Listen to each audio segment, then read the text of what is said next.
Welcome to Shine on Success, where we talk with people who have walked through hard things, rebuilt their lives, and turned their story into something that helps others. Today I'm sitting with Glenn Sturm. Glenn has lived what feels like several lifetimes in one. He is a lawyer, veteran, thank you for your service, entrepreneur, pilot, astrophotographer, cancer survivor, and best-selling author. 16 years ago, he was diagnosed with incurable cancer, and that moment changed the way he looked at success, purpose, time, and legacy. Instead of letting that diagnosis define the end of his story, Glenn used it as a turning point. He went from courtrooms and boardrooms to capturing the stars, writing books, creating art, and helping people understand what it really means to keep going when life gives you a reason to stop. His work includes Cancer Set Me Free, Warriors Hate War, and his photography series, Gizlies.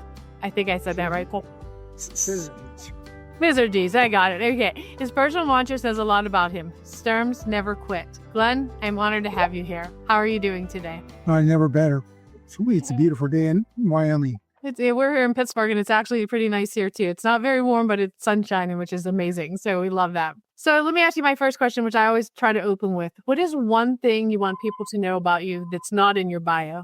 That's a good question. The thing that most people don't know is I've got 2 golden retrievers who are my best friends. And the amazing thing about it is how insightful they are, how they know what's going on, how they anticipate things. I got really sick one time last year, and my dogs knew I was sick before I did. And I ended up with a spine tumor that had to be removed. And it's just the way it goes. But they're just wonderful. It's Blitzen and Lulu, and Blitzen was the 8th puppy born on Christmas Day, and Lulu was born on June 14th, which is Flag Day. Flag Day, but it's also the United States Army's birthday.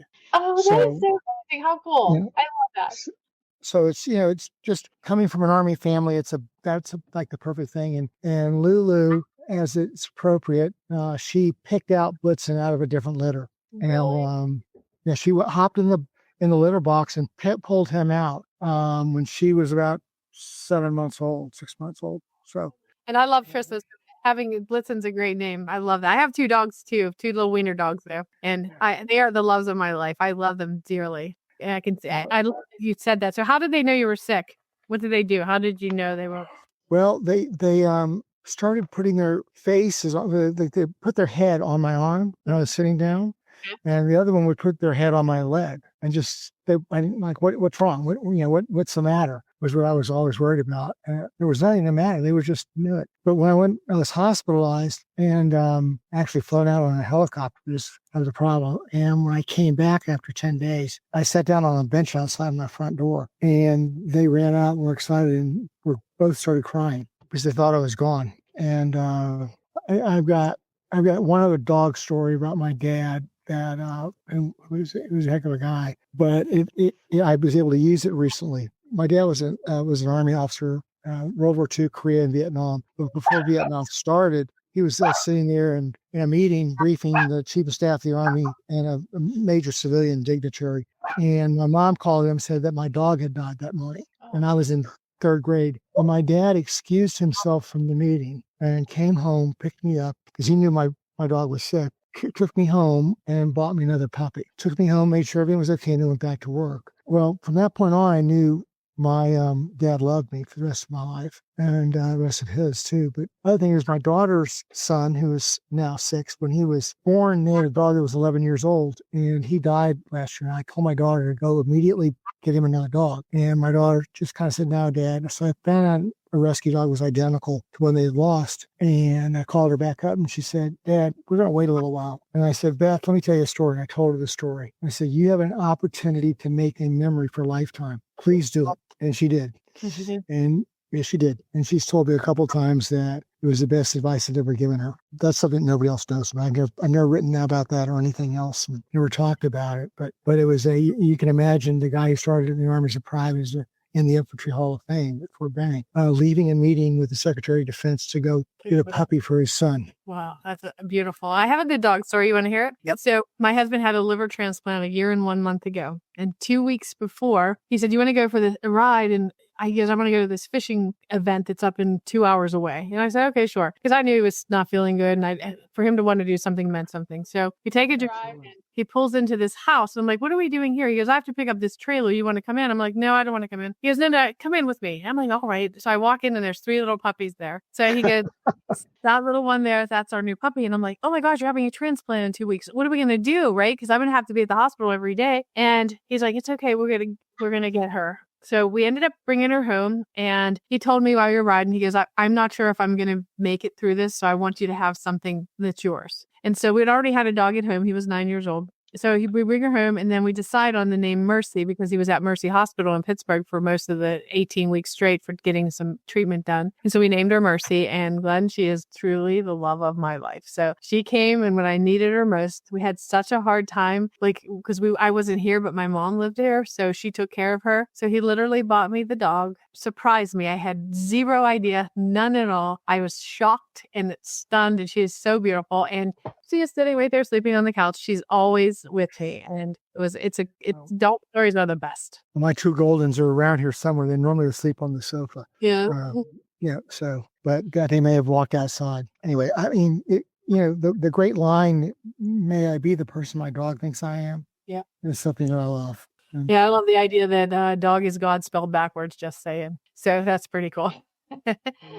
So when you first got the cancer diagnosis, was there a moment where you realized that my life can either shrink because of this, or it can become more honest because of this? Well, I mean, first off, I got a phone call at the airport on my way to give a speech, and so I was in shock. But that weekend I came back to Wyoming because it was a normal weekend to go, and then the following weekend I made a special trip out, and I got off the plane, go down the steps first one off the plane, and I hit black ice. I slid and I heard a loud pop and bounced off the concrete on the tarmac. And I was on the ground saying, oh my gosh, what else do I have to deal with? And something came to me immediately at that point. And it was a phrase that my daughter used to me after she'd had her first car wreck. And I think the only one, but her first one, she said, Dad, the ambulance is gone, because I wasn't giving up on reminding her that cars are expensive and stuff. So I was sitting there on the tarmac saying, Glenn, the ambulance is gone. Get up, get your ass moving. It's time to make something of this. Between that and an article I read, I said, I will not let cancer define me. So what I tell everybody now is my cancer stays in New Haven, Connecticut, where Yale is, where I go for treatment, Philo Cancer Center. And I leave it there.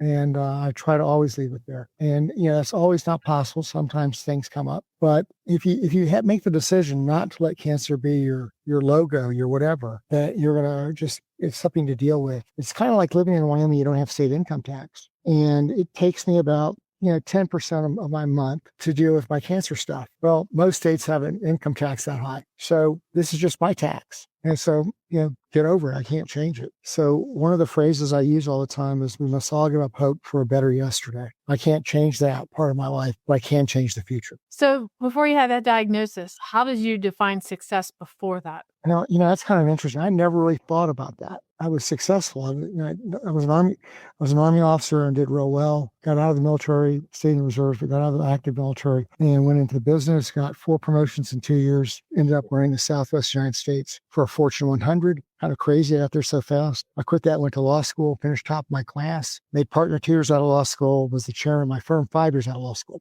I mean, I didn't think about success. I just thought about doing things and solving problems. I love solving problems. It's our mission statement that we created when I was running the place was that we provide creative business solutions to complex problems and add value in the process. The word law is not in that. Okay. We're just problem solvers. If you had a problem, if it was legal, we'd take care of it, of course. But if you had another problem we found out about and it was a client, we could see if we could help fix it. That was success to me, was solving problems, helping create wealth for people, helping, solve catastrophic issues, or in one case, a son who's a great student didn't get in the university he wanted. And I found contacts to go see the president of that university. And I was seeing several. I was a trustee at my university at the time. And I said, look at this guy's thing. What could he do better? What could he do to get in the school he wants to go to? Not saying that this is his school. He said, this kid should get in everywhere. And anyway, he ended up getting in there because of that. Yeah, he did. They reversed the original finding. But the point was, it was a problem to solve. And whenever you're able to help other people by solving problems for them, it's just amazing how your life changes. One of my daily requirements is I have to put a smile on somebody's face every day. Do something to make somebody happy. Now, when we got a foot an hour of snow coming down in Jackson, Wyoming, it's kind of hard to see another person. So those are the days I try to deal with somebody on the call center. Because I've always got to call somebody up. You get those voice response units and things.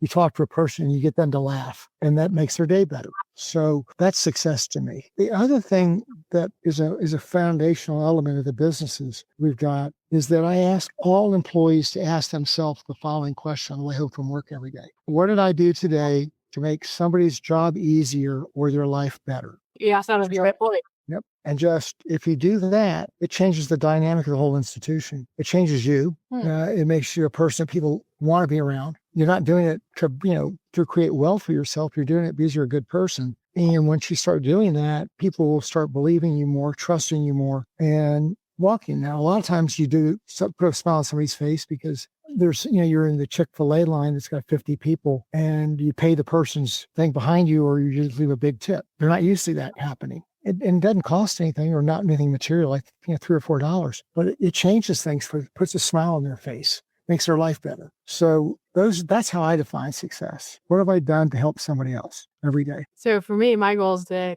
affect someone's day in a positive way every single day. So I've been saying that for a long time, but now it's kind of the same as a smile, right? Now I feel like I have less time, so I need to make more impact. So now I need to affect more than one person every day. And so that's what I try in doing this podcast and realizing that people go through things no matter who you are, right? We all have things. It's just how we push through to get to the other side. So when you look at yourself and you say, what did cancer set you free from? Because here's that word, most people don't do what you did. Once you decide you're not going to define you, well, the insurance companies I was doing $1 billion transactions, and the malpractice insurance carriers were freaking out because was I going to miss something? Because the liability, if I missed something, was terrible. So, I was basically put on disability and forcibly retired. And so I was working an average of probably 14 hours most day between representing my clients, business development, and administrative things. It was a lot of work, but I loved doing it. But I didn't know what I was missing. And so when it was gone instantaneously. I had a choice. What was I going to do with it? I just basically said, well, I started writing on my Caring Bridge blog about it. And I came up with these things about trying to help others and other people. And my Caring Bridge blog became more and more important to me. So I wrote 2 or 3 times a week. And the reason I started out doing that was I didn't want to explain to everybody what was wrong. I didn't want to talk about cancer. When people ask you how you feel, that's not a question. It's a greeting. And they really don't want to know. So what happened was I got free from all that. So I was always a competitive golfer. And so I started playing more golf. And my mom gave me a camera when I was 5. And so I started taking pictures. And it turned out I wasn't bad at it. And doing landscape and wildlife. But then I found what I loved, which is shooting pictures of eclipses. And so I'm an eclipse photographer. We're called umbrophiles. That means we chase eclipses all over the world. Oh, I love that. I never met anyone that did that. And so what a syzygy is it's 3 celestial objects that form a straight line inside a gravitational field. So an eclipse is a syzygy, but not all syzygies are eclipses. So it's like the Earth, the Moon, and the Sun. Straight line. That's when you have a total eclipse. And so I started doing that and traveling, and it's just so much fun doing it. And so then what do I do with all the pictures? Because on every eclipse, we shoot about 9,400 pictures. And so I had a choice to make, and I decided I was going to, and to this day, I've not put a penny of revenue in my pocket from any of those pictures or any of the trips. All the money goes to children's health, children's cancer, PTSD, or battered shelters. And those are just things I think need it. And I'm able to do what I love doing, but yet help somebody else. And so that's where it set me free. It set me free to do other things.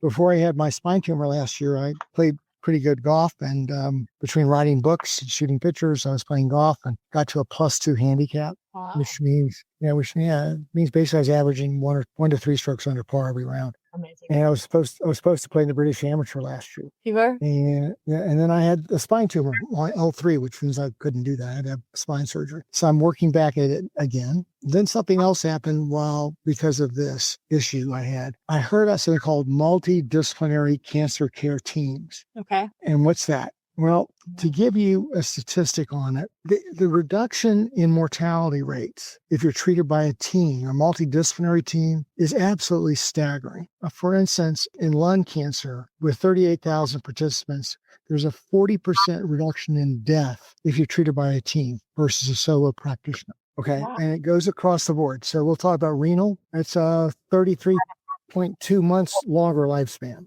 Okay, 53% reduction in mortality rate, changing it from 20.5% mortality rate, survival rate to 55%. And it just goes on and on and on. And so what I figured out was that I had a team because when I was doing big deals, I always had as many as 30 or 50 lawyers on my team to do a deal. And so I had specialists in tax law, in environmental law, in all these law specialists.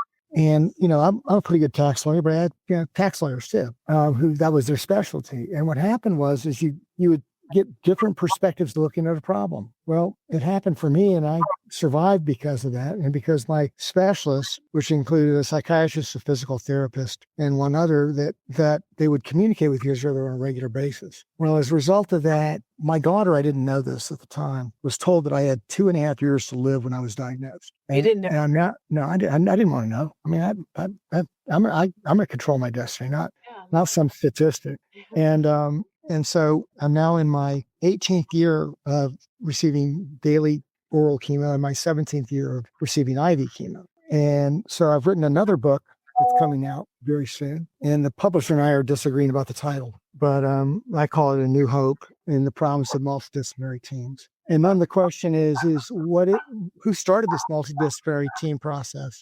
And, what isn't team? So one of the first things I did was research what a complete team would be. Okay. And this is kind of crazy. It could be up to 50 different professionals. 50. Now, 50. Now you don't need but maybe 5 of those or 4 of those. But you're going to need your oncologist, of course. I think you need a psychiatrist because of to address some issues that they're better equipped to address. And those are the side effects from some of the chemo. But you also need a statistician and a coordinator to make sure people talk to each other. Mm-hmm. So I wrote this all out. And then I was on the phone with my surgeon at Mayo Clinic's office. And they said some stuff. And I finally said, okay, when did you guys go multidisciplinary? And he said, Glenn, who told you that? I said, you did. You just said these things, and that's multidisciplinary practice. He said, well, Glenn, the real problem is how do we figure out what the team should be? And I said, look in your inbox, and there's the list. And it starts out with the ones I just talked about. You're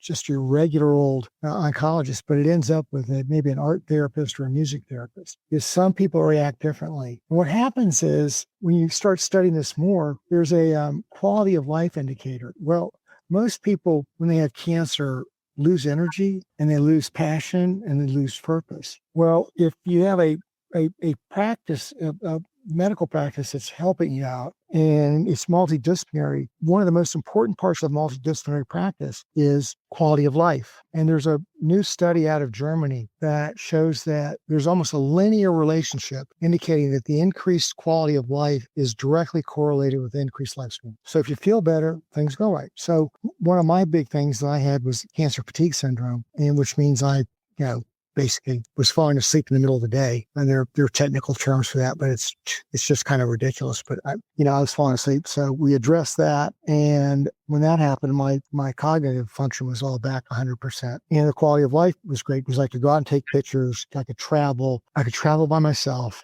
And the world was just better. So, you combine quality of life with it, it just changes the world. So the multidisciplinary teams, though, there's some other interesting statistics. So when you have a team meeting, they have all these people come together, not all 50. Normally it's the principal doctors and some palliative care people. Okay, in Europe, the diagnosis has changed 30% of the time, and the treatment plan has changed 30% of the time. Nice. So it could be a cumulative 2/3 time change or just a third, but in a third of the cases. So think about that. If you average it out, it's basically 50% of the times patients' treatment or diagnosis has changed. Wow. Because you have different perspectives looking at the problem. So it's like a ball. You see a basketball, it's orange on the outside, right? Yeah. So people talk about problems and they think it's black and white, right? Well, it's not black and white. It's like a ball. You got to look at it from every perspective. And then when you think you've got every perspective, you haven't. You go through the air hole and you look in and it's not orange anymore. It's a black ball on the inside.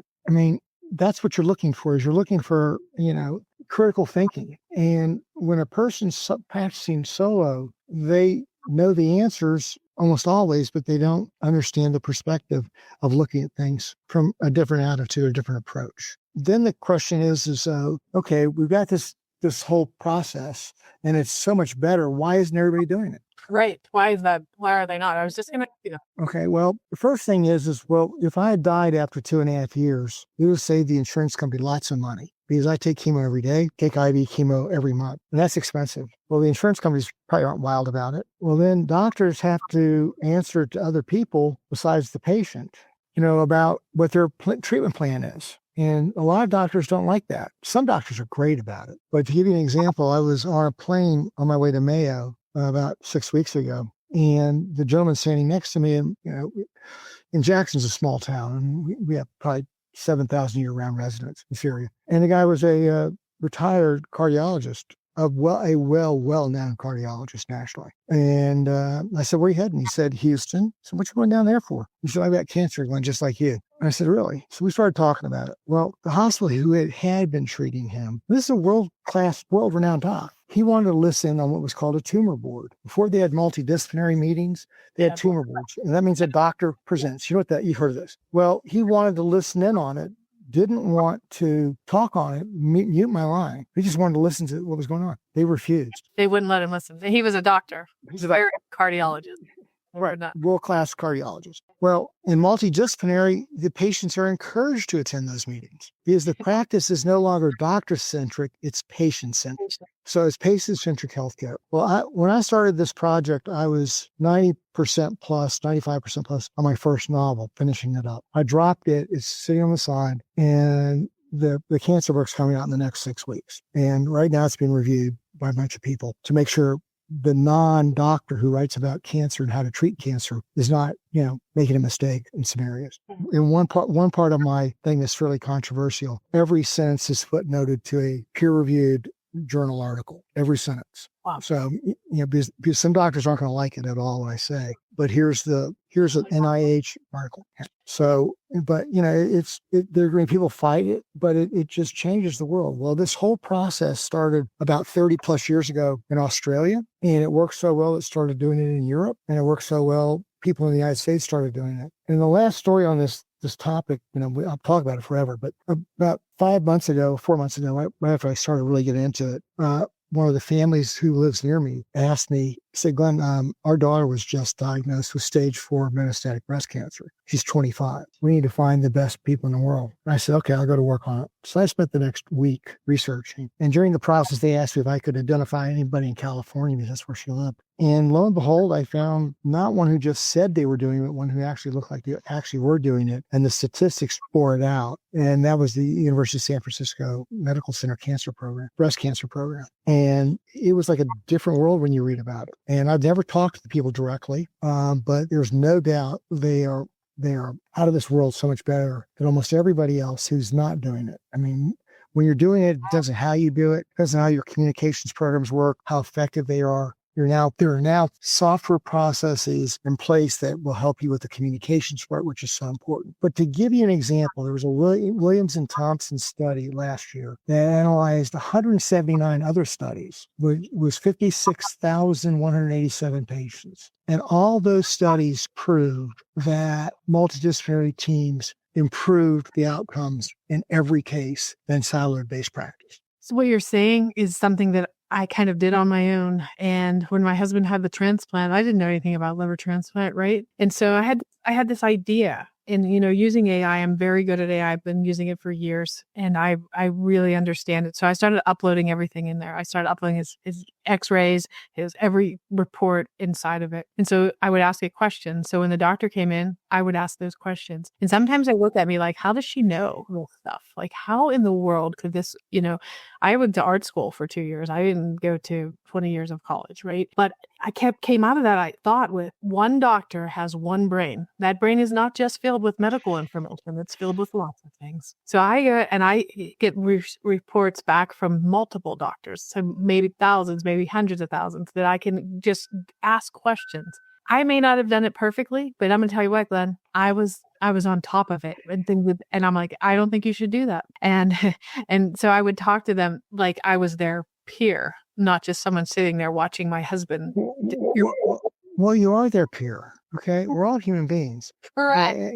And the biggest problem that most people have is they don't accept responsibility for their own care. And when I had to go to Mayo to get this work done on my spine, there was a research project done. Volunteers, a bunch of MD, PhDs that I work with did it, and they identified the best doctor in the world. Well, this doctor had one of the worst patient satisfaction indexes, but he was known as the absolute best doctor. So I'm sitting there with my daughter who was talking about facet nerve issues and things. And I finally said, I got to ask you a question. He said, Glenn, what? And I said, how can you have such a poor reputation? I said, I've never met a doctor who is as open and direct as you are, who when you did the risk factors, I mean, I'm a lawyer. I know what a good risk factor is. You did everything. This was just spectacular. He said, Glenn, how many peer-reviewed articles are there in your procedure? I think it said, well, it depends on how you define it, but 13 or 16. How many did I write? I said, more than half. What's the biggest risk? He said, it's nicking the sheath on the spinal cord, which will let a lot of spinal fluid out, and which could be problematic in recovery. He said, I've never had a patient like you. I've never had a patient who did the work. He said, all the patients think that I'm the wizard, okay, and they can just come in here and I'll take care of it. They don't have to do anything. And you know everything. He said, I have 16 medical conditions, which means they shouldn't have taken me as a patient. But they researched me and knew that I am in total compliance with instructions, do what I'm supposed to do. I work out 6 days a week. I do cardio, weights, and Pilates. And he said, you're going to be fine. And so then he looks at me and says, by the way, I don't like something about you, though. You don't like something about me? He said, yes. And I said, oh, this is going to get ugly. He said, I look at your backpack, and it looks like it's a 60-pound backpack. I mean, you've got hiking boots on. I don't think you know how old you are.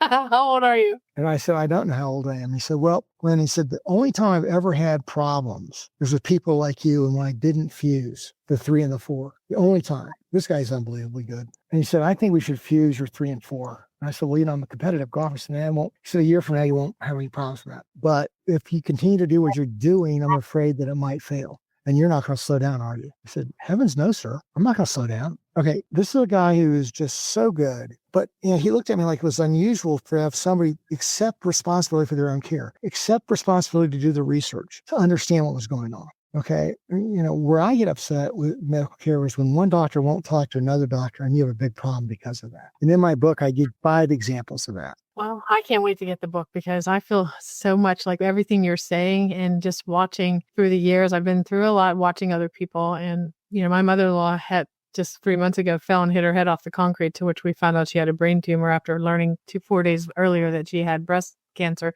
in her lung. So she's, but unfortunately she's not, she's not thinking as you're thinking. And they started on chemo, but never told us they were doing chemo. So it's been a lot, and I get that. And, I really admire you for doing that, because I think even though, I'm not a lawyer, I'm not, all of the things that you are, which you're amazing, but I am smart enough to know that they don't know everything. One person.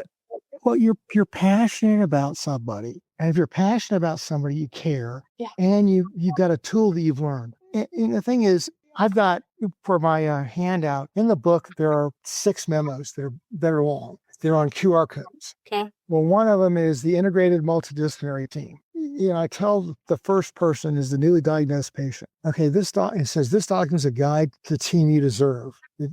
It describes every professional who I believe may play a role in your care, what they do, and why they matter. You have to have the right to ask for this level of care. And I wrote this to help you understand what to ask for. The question is no longer whether integrated multidisciplinary care works. It works, and the results are breathtaking. The real question is whether your institution is providing it. If it isn't, and you are a patient or caregiver, who will your next institution or doctor be? Okay, and one for the caregiver, and then one for the institution. And what you have to ask the institution is the following question. The question is whether your institution is providing this service. If it isn't providing And at the highest quality, how are you going to fix this problem? If you can't fix the problem, where should you send your patients? Yeah. You shouldn't be treating them anymore. Yep. And what you said is if you go to any of the reasonably good AI engines that have reasonably good, the ones that are scientific are better. They may be harder to read, but they're better. But if they've got an recent AI thing, you just put in your condition and say, what treatment will provide the highest likelihood of longevity? Well, I went to Mayo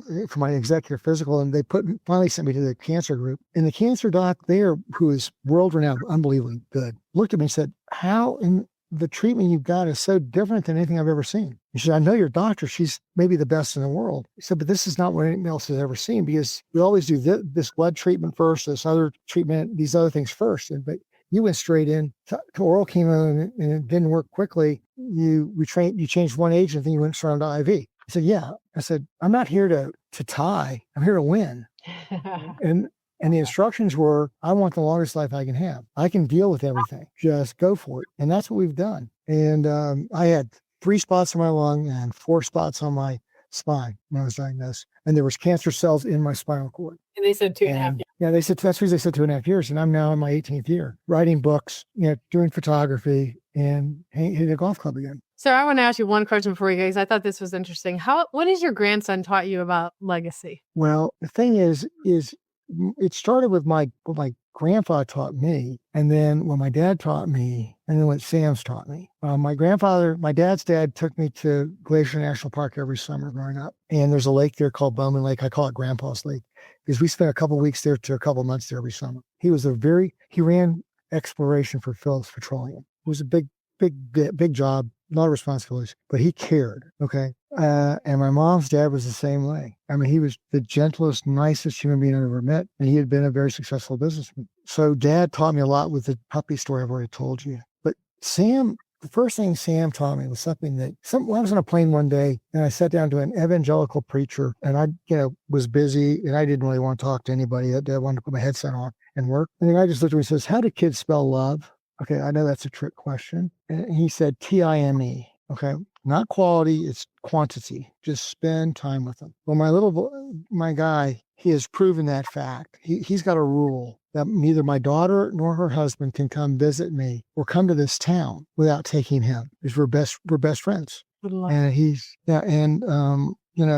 just, you spend every minute with them you can because you're creating memories. And it's like some people think the best picture I've ever taken is Bowman Lake. And I took it with a Canon 10D, which is a 3 megapixel camera. I now shoot with a 103 megapixel camera. Yeah. Okay. Yeah. And yeah, but it's a great picture and it's just unbelievable. It's just such a beautiful place. And he taught me to see things. When people come visit me, when family comes visit me here, I do something which is kind of controversial with some of the families at times, is I confiscate all their iPhones and iPads. You do? That's a great idea. But then I do something to it back. I give them, and it's theirs, a brand new digital camera. And we have a contest every day about who takes the best picture. How fun. That's so fun. And the winner gets, depends on the family, $20, $50 for $100. And when there are 3 kids, there's always one of them who's a real pain in the rear end about it. Mm-hmm.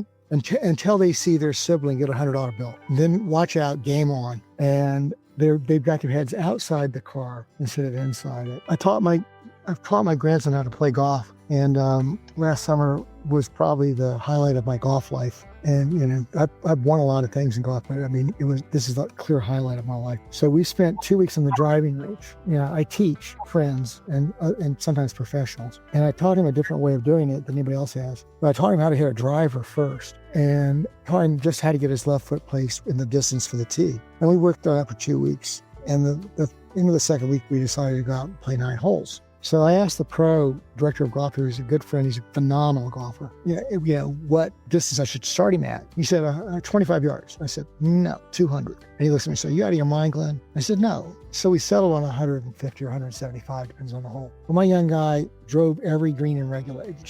He was on every hole in one shot off the tee. Okay, well, he sometimes 2-putted, sometimes 3-putted, sometimes he 4-putted. But when he finished the 9 holes, he shot a 36 from 175, 150, 175 yards, which was even par. Wow.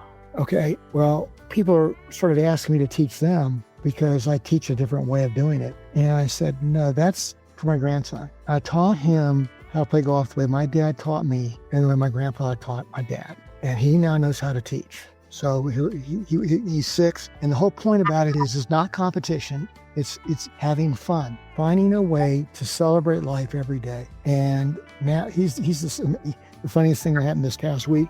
He's in his little league or T-ball. He's a game. They started coach pitching him right out of the bat instead of T-ball. So the first 2 at bats he's batting left-handed, and the third, and he's got lots of hits and stuff. The third at bat he hits right-handed. So he's a switch hitter at 6. Wow. And the coach on the other team says that can't be legal. It's like, well, if you know that only you can stop you, that you are the only impediment to your success, then guess what? That's what you teach. And seeing him learn those things, learn what he can do, learn that he can do anything, and learn that he's supposed to help others. That's the legacy I want him to have. That's the legacy I hope he carries on. I'm sure he will.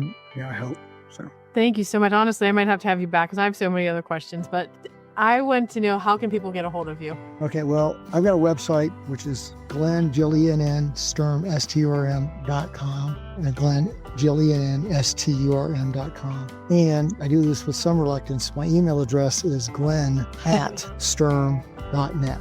You first name at my last name.net. That's very cool. And the last thing I'm going to say is, if you buy the Cancer Set Me Free book and give it away to somebody who needs it, Yes. I replace it for you at no cost. I love that. Glenn, this has been such a powerful meeting, and I'm so happy that we met, and I hope that we'll continue to get to know each other, because you have shown me so much about pushing through adversity to get to the other side, and you've had some major adversity, although you had some major success too. But I believe that, the military helped you, the cancer helped you, all of this made you into this incredible human being you are. So thank you very much. Well, no, thank you. Thank you for what you're doing. It's important. And you're touching a lot more than one person a day. So my hat's off to you. Thank you.